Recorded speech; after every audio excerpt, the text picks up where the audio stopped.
Kejahatan Kecurangan Extraordinary TSM, penulis Dery Sudarman, adalah pemerhati politik dan kebangsaan. Tidak perlu diragukan lagi, kecurangan paslon 02 itu terstruktur, sistematif, dan masif.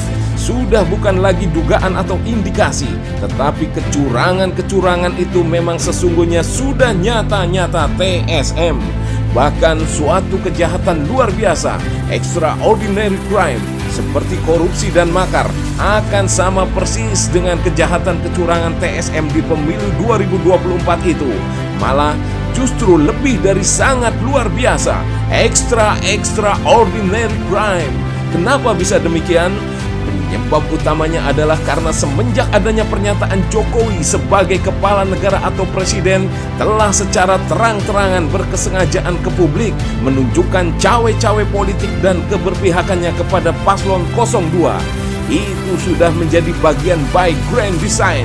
Bisa dilacak tendensinya dari semenjak muncul pernyataan sebelumnya, adanya banjir bandang pendapat dari kroni-kroninya perlunya propaganda perpanjangan 3 periode dan penundaan pemilu, hingga muaranya jebol disusul seperti terjadi pembalakan pintu di rumah MK. Pemegang kuncinya Anwar Usman, pendobraknya adalah kemaskulan dinasti politik Jokowi, Iriana, Gibran, dan Kaisang. Ini pertanda jelas, absah, dan meyakinkan Jokowi telah sebagai pemicu terjadinya TSM itu. Jabatan kepala negara adalah struktur tertinggi negara dan pemerintahan. Perintah dan pengaruhnya akan menimbulkan kinerja dan kerja sistematis dan masif. Sistematis itu adalah kesatuan a part of mechanism. Masif, penyebaran serentak di seluruh pelosok tanah air. Tak bisa dipungkiri TSM dengan adanya campur tangan cawe-cawe politik dan keberpihakan Jokowi pada pemilu 2024 ini dalam pelbagai skalanya pada akhirnya menimbulkan pengerusakan demokrasi hingga tampak nyata dalam eskalasi secara brutalisme dan barbarianisme. Rekam jejak pengerusakan demokrasi itu akan tercatat dalam sejarah Indonesia kali ini. Bakal dipandang sungguh sangat memalukan dan memilukan di percaturan politik mondial. Betapa tidak, keberkembangan demokrasi modern di dunia tengah bergerak sangat maju, dinamis, dan menjadi pilihan paripurna politik kenegaraan berkemajuan di pelbagai belahan dunia.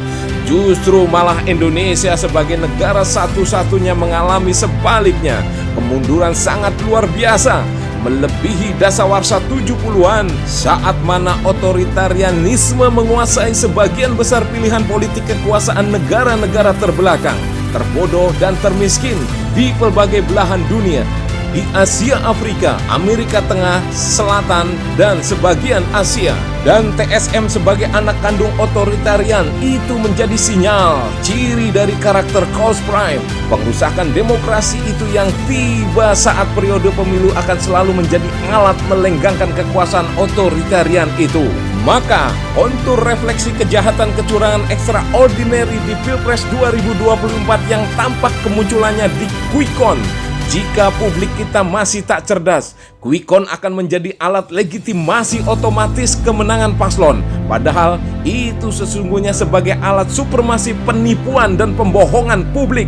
Demikian juga dengan kemunculan adanya upaya pensettingan algoritma sistem dan server alat bantu Sirekap ternyata berada di Singapura dan Perancis milik pihak Cina Alibaba. Itu sama saja tak lebih dari tindakan makar oleh KPU dan Bawaslu terhadap rakyat sebagai pemegang kedaulatan tertinggi. Makar terhadap pemungutan suara rakyat pun makar terhadap kedaulatan negara, karena terjadi pencurian data yang seharusnya amat sangat dijaga dan dirahasiakan oleh negara.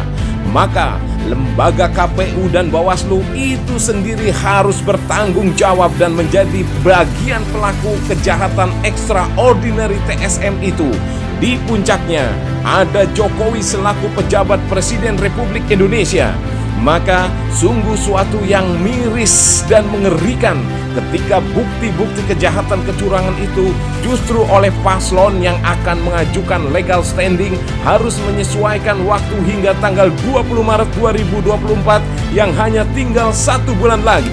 dan adanya konsolidasi paslon 01 dan 03 untuk mengajukan hak angket pun hingga saat ini masih menjadi hanya sebatas wacana. Jikapun bergulir di parlemen sudah tak cukup waktu, belum lagi menghadapi lapisan besi dinding tebal MK, apalagi ketuanya Anwar Usman sudah kembali memimpin lembaga penjarahan konstitusi, Mahkamah Keluarga, Mahkamah Korupsi, dan Mahkamah Kolusi.